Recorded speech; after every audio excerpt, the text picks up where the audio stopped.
આજે સોરઠી સંત પૂજ્ય જલારામ બાપાની 226મી જન્મ જયંતિ ના પ્રસંગે આપણે સર્વ રઘુવંશી સમાજની સાથે 18 વર્ષ પૂજ્ય જલારામ ભક્તો હર્ષોલ્લાસ સાથે મોરબી જલારામ ધામ ખાતે આજે આપણે ઉપસ્થિત.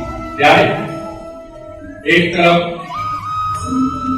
અન્નદાનનો મહિમા સમજાવનાર પૂજ્ય જલારામ બાપા કે જ્યાં ત્રિલોકના નાથ પોતે ભિક્ષુક બની અને આવે અને ધર્મપત્નીનું ઘડીના ભાગનો વિચાર કર્યા વગર એક જ ક્ષણમાં વિદ્યાયમાનું દાન આપે અને ત્રિલોકના નાથને પણ ભાગવું પડે અને આજે પણ એના પરચા રૂપી જોડી અને લોકો ત્યાં વિદ્યુત બીજ મંદિરમાં છે, એના પરચા છે.